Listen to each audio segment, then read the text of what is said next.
Alright, so we're going to be making a winter landscape using torn paper. So we're going to be practicing our tearing skills.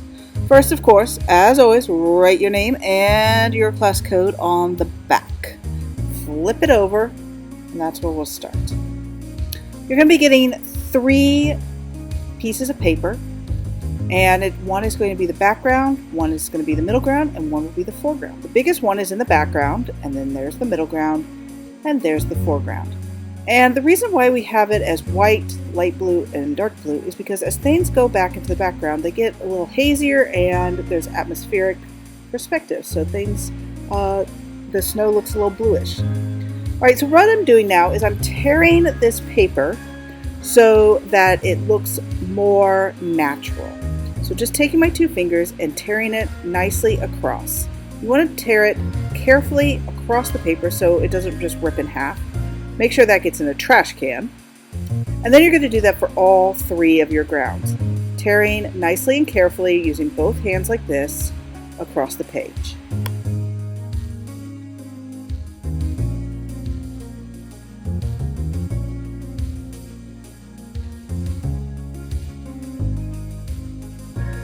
Once you're finished tearing, you're going to glue these down. So when we glue these down, we don't need to use a ton of glue. We're just going to practice using 4 dots of glue. So we're going to use these 4 dots, 1 in each corner for these big areas, and then 4 dots in a line for smaller areas. And when we have something super small, then just a dot of glue will do.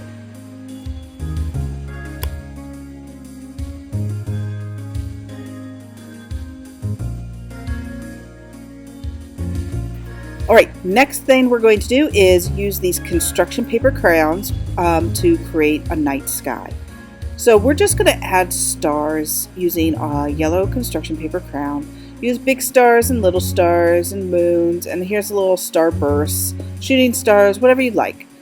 Just fill that night sky up with night sky decorations.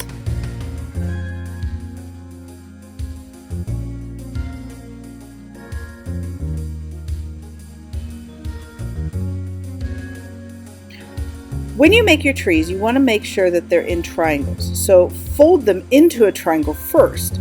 Those fold lines will help you create the tear into the shape you want. Otherwise, it'll just kind of look like tear blobs. Really press that fold down, and then you get this nice tear. And those nice tear lines will make your tree look more organic, more natural looking. Folding down really well, pushing down hard on that crease, and then your paper tears so easily. That's a really big tree, so that one is going to go in the foreground because things that are closer to us look bigger and things that are further away look smaller. Alright, so I'm actually going to use smaller pieces of paper, smaller squares, to create smaller trees. So I'm going to use this much smaller square. Then I'm going to fold the triangle diagonal lines. So folding those diagonal lines like that. Folding a diagonal line like that.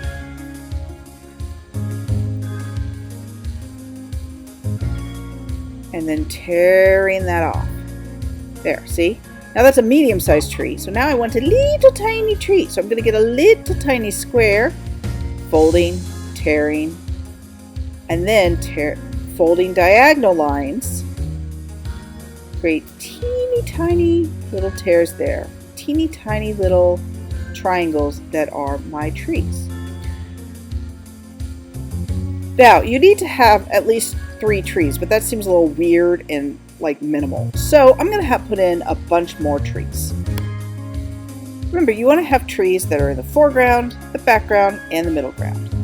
So here I go, putting in just a couple more trees.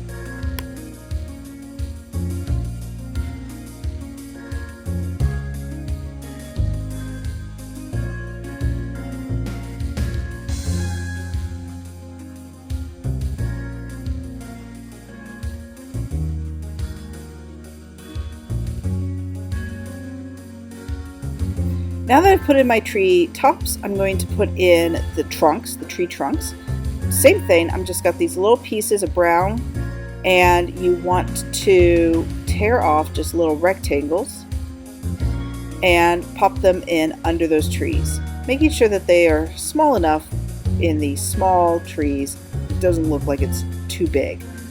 Alright, so that looks good. Now I'm just going to add a dot of glue on each one of these. Remember, a dot of glue will do. And once I'm done gluing, I'm going to take it to the teacher to add the snow.